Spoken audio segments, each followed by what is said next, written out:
This is how I cut my wooden rounds. We're going to cut 10-inch circles out of 1/2-inch birch plywood. And what I typically use is my router with a plunge base.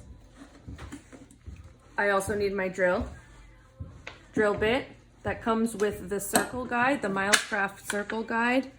This has been the easiest way for me to cut my circles, using this guide. So the first thing we want to do is find the center of our circle. And I've already roughly center of our 10-inch circle.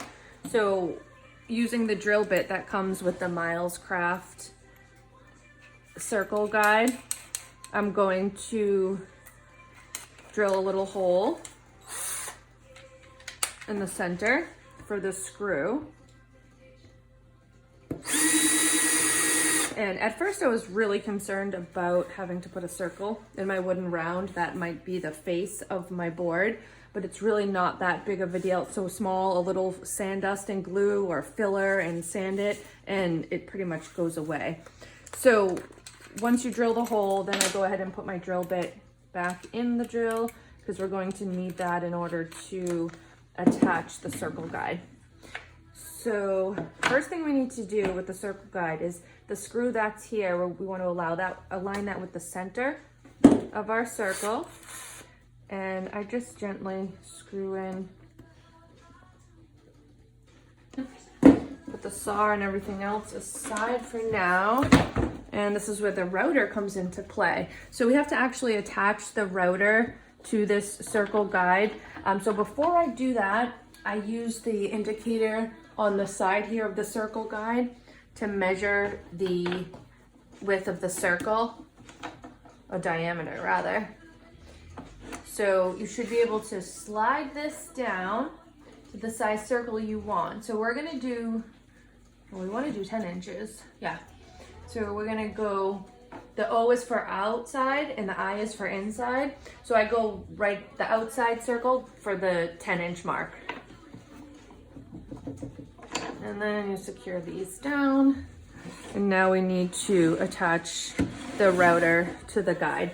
So there are arrows on the base that comes with the milescraft circle guide that I had to attach to the bottom of this plunge router, but the circle guides have arrows to easily line up and attach the router to the guide. So you would align the arrows, turn, and then it essentially locks into place.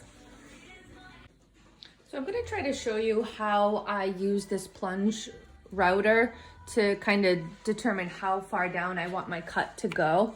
So with the plunge base, there is a lever on the back side here. So once you loosen that up, you're able to push the router down. So I push it down until my blade just touches the top of the board, and then I secure this lever on the back. So once the blade is touching the top of the board, I loosen this over here so this silver thing moves freely. I'm not using the right terminology, I apologize, but this is the easiest way I figured out how to handle the router when I want to go down 1/4 of an inch and then down another 1/4 of an inch in my second pass. So by holding this silver piece down, and this is all loose and moving freely, I hold this black part and the silver part and go up 1/4 of an inch, and then I tighten this part again to hold it in place. And so now you can see that there's about a 1/4 inch gap right there. So once we turn the router on and plunge down, it'll only go down the distance that this is set apart. Okay, so let's go ahead and turn the router on, and we will make one pass. I'm gonna turn the sound off so it's not obnoxiously loud for you.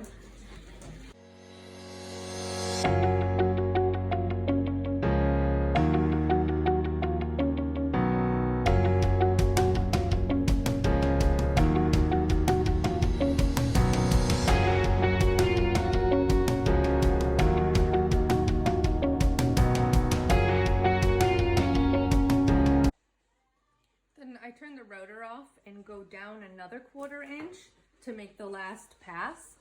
So we go through that same exercise here where we loosen up this measurement gauge, and we're gonna come up another 1/4 inch and tighten. And then we'll turn it on, plunge down, and make one more pass, and we should have our circle.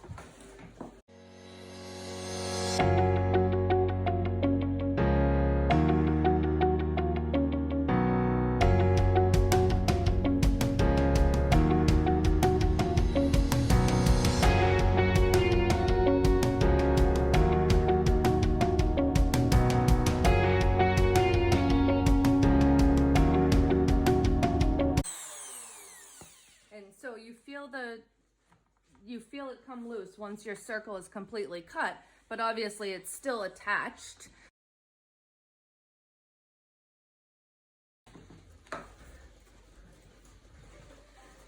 So first you need to pull the lever on the circle guide, turn to match up the arrows, and then you should be able to lift and remove your router. And you'll want to release the lever to plunge up. And then I usually get the vacuum out and get rid of all the sawdust, but loosen the knobs, slide. You want to find the screw so we can detach the guide from the circle. And now we will take our drill, unscrew the circle guide, and voila! Here is our cute little 10-inch round. And then sometimes there's a little edge at the end from where the start and finish line was, but nothing a little sanding can't help.